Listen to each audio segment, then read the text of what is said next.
In Minecraft, food restores not only the visible hunger icons, but also a hidden value called saturation. It shows how long you stay full after eating. There are tons of different food items, but most of them are used just for fun. Only a few foods are actually used seriously, because most players stick to what's easy and efficient. For example, golden carrots restore only 3 hunger bars, but they give you 14.4 saturation. That's why almost every pro player uses them. They keep you full for a long time and can be easily traded from villager farmers. On the other hand, cookies or dried kelp give almost no saturation. You'll feel hungry again in less than a minute. At least dried kelp is quick to eat, unlike most other food. The most useless food is the tropical fish. It restores just 1 hunger point and gives almost no saturation, and you can't even cook it! Meanwhile, some food is just dangerous. It can poison you or increase your hunger. The best food in the game is the suspicious stew with a dandelion. It gives 6 hunger and more than 21 saturation, higher than anything else. But almost nobody uses it. It doesn't stack, takes up space, leaves an empty bowl, and you need the right flour to make it. Swift Sneak increases not only your speed while sneaking, but also makes crawling much faster. With it, moving through 1-block tunnels becomes quick and efficient, making mining and narrow escapes much smoother. And at the highest level, you're almost sprinting while crouched. This is especially useful in ancient cities, where you can explore freely without waking the warden. Suspicious sand and gravel can't be mined, even with a silk touch shovel. The block simply breaks and disappears along with its loot, but there's a trick to getting it as an item. If you place cobweb or soul sand with water underneath, the block will fall and drop itself as an item. When you live in a village, villagers often take your bed and crowd your house. To stop this, place the door sideways so it looks open by default. Even if it's closed, they'll think it's open and won't enter. You can use a furnace as an experience battery. Just smelt a large number of items using a hopper below, and the XP gets stored inside. Next time you take something out by hand, you get all that XP at once. If you fall into lava with nothing to help, there's still a way to survive. Just keep logging out and back in every 3 seconds. Each time you join the world, the game gives you a short moment where you don't take damage. Use those moments to slowly swim toward a safe spot. Jenny mod is kinda weird, but she's also one of the best teammates you can get. Enough. I'm not talking about those special services you pay for with resources. Jenny usually shows up in the plains. She's friendly, won't run away, and doesn't even fight back if you hit her by accident. But once you interact with her, a special menu pops up. The first option is follow. Once you click it, Jenny starts following you around like a loyal pet. She stays close on your journey and instantly helps out when enemies show up. There's also a button to set her home. You can pick any place, your house, a cave base, or just a spot you like. Later, if you tell her to go home, she'll throw an ender pearl and teleport right back there. Jenny also has her own inventory. You can give her a sword, a bow, and a full set of armor. Whatever you equip shows up instantly, and she doesn't just wear it, she actually uses the gear in combat. Besides Jenny, the mod also includes a bunch of other girls you can interact with. Some of them can become your friends, while others won't even talk to you. And if you ever feel like becoming one of them, you can craft a love potion and pick your character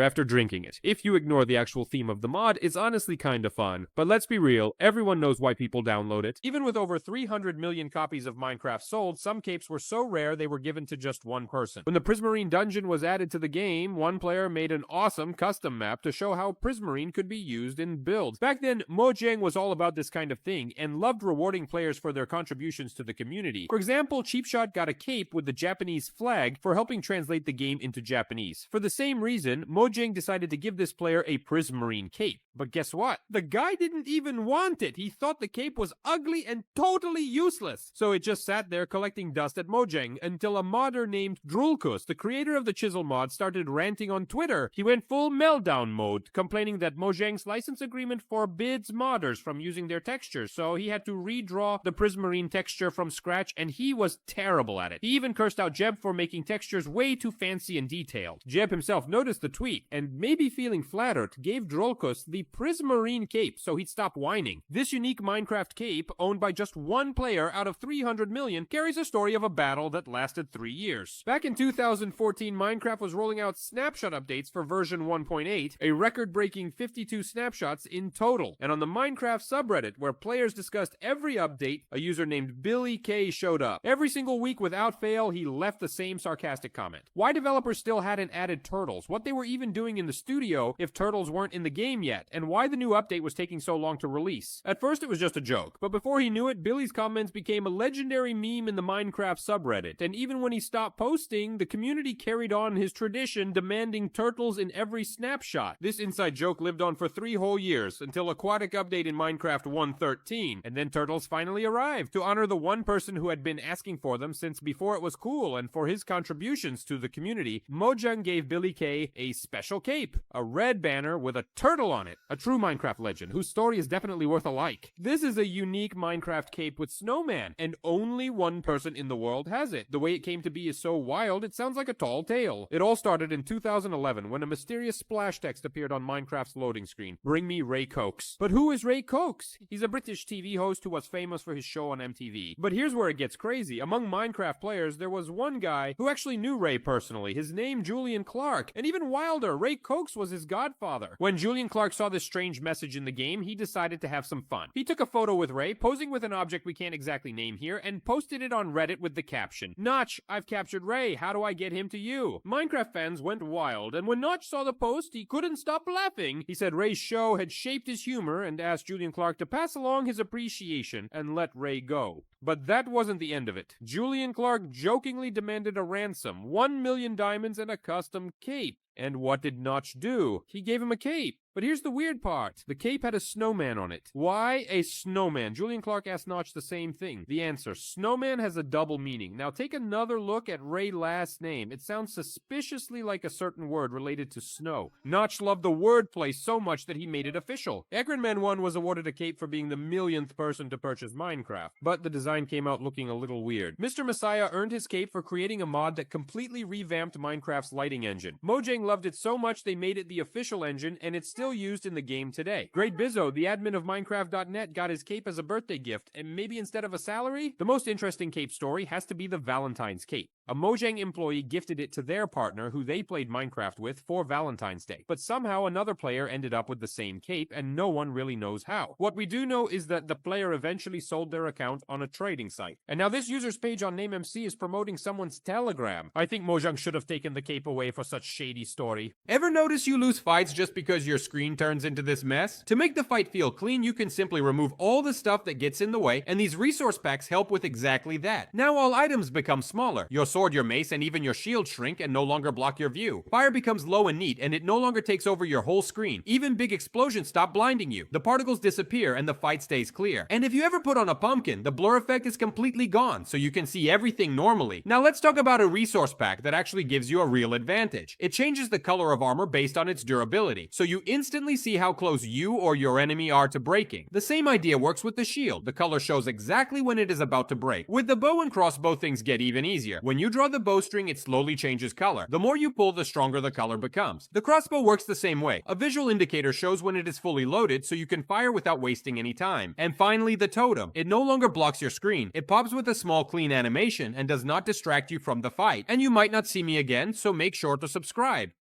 It turns gray wool into a real transparent window. With X-Gray Ray, this block shows everything under the ground, and all because the top of its texture becomes invisible. You place the wool and instantly see caves or parts of structures. You can quickly search for interesting spots on the surface, or even add the wool into your builds to get a secret view from inside your base. It is not as strong as a full X-Ray, but you can still use it in very clever ways. The glowing resource pack makes Minecraft easier to read. It boosts contrast, highlights important details, and helps you notice things that usually disappear in the dark. Ores and amethysts get bright accents, armor patterns look almost neon, and some structure blocks become much easier to see. Even nether plants get this glowing effect. The world becomes clearer and every highlight feels natural, as if it was always meant to be there. And finally, clear lava and clear water. This pack removes the cloudy water texture and makes it fully transparent. Lava becomes clear too, especially with fire resistance. You can walk along the bottom and search for ancient debris. Turn off fire animations to get a full view, like looking through clean glass. And you might not see me again, so make sure to subscribe. These Minecraft facts will blow your mind. Did you know that a villager doesn't need a whole bed to sleep? Just half a bed with a pillow is enough. You can't place it in survival mode, but you can do it with a command. By the way, you can find a weird black pixel that only exists on yellow and red beds this way. Meanwhile, you can fill an empty block with anything, even lava. The funniest part is that not only villagers can sleep on such a bed, but you can too. Have you ever wondered how deep the warden burrows? During despawn, there's an animation of it digging into the ground, but it's just an animation and can be played anywhere by use commands. I placed a barrier block in the air and waited for it to despawn.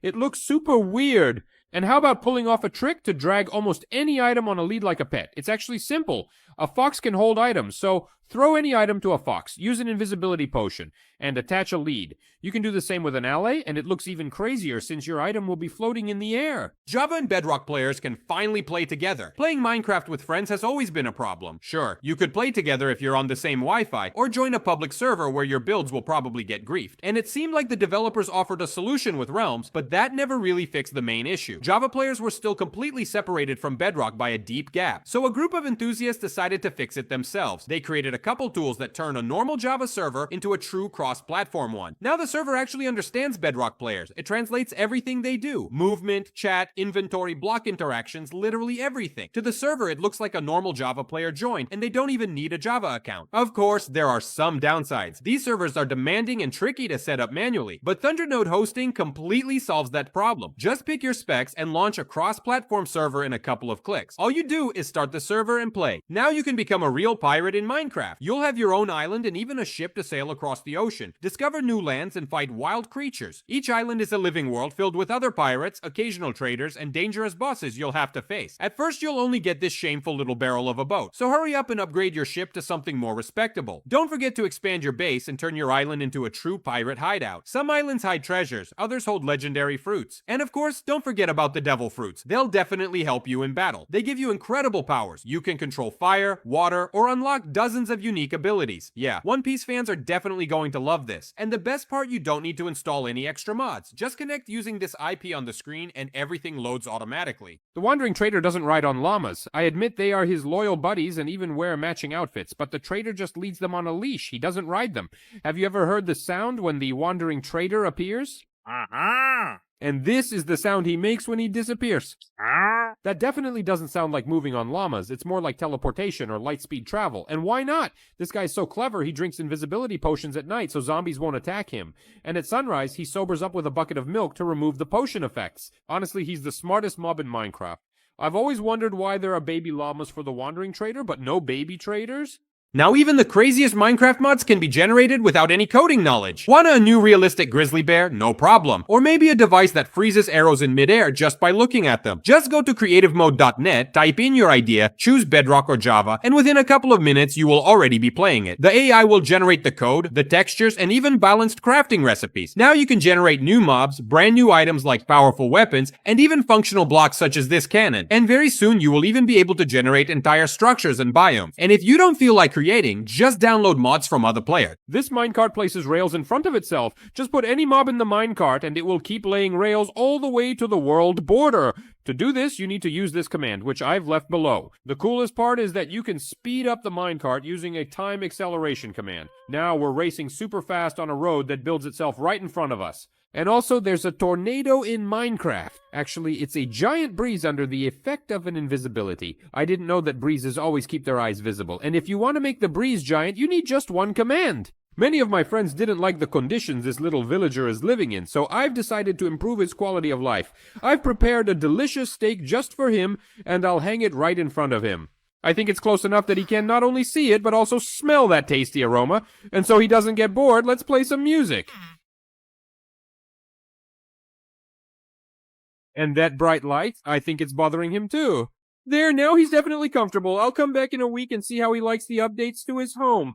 In Minecraft, you will be able to color a map into any color. You probably have seen how villagers color their maps, right? Well, now we can too. These maps are totally custom and any color from the whole palette can be chosen. The coolest thing is that the map will start out completely blank, which you normally can't do in survival mode. There's actually a fantastic command for that, which I'll make sure to pin in the comments. Now let me show you how to choose a color. You just change the number at the end. There are loads of shades to choose from and you can actually use this for decoration. You can get diamonds instantly in Minecraft, and it's not a bug, just a funny game feature. Usually it all depends on the seed. You have to find caves, pyramids, or villages with blacksmiths, but on one seed in version 1.16, you can get diamonds right after spawning. You appear in a desert village that overlaps with a mine shaft. Because of that, a minecart chest spawns above a cactus. The cactus breaks it and the diamonds drop on the ground. If you're lucky, you spawn right next to it and grab them instantly. If not, just walk a few blocks. What the hell? Mojang decided to ditch the classic spawn eggs and introduce these. The mechanics are the same, but the textures, not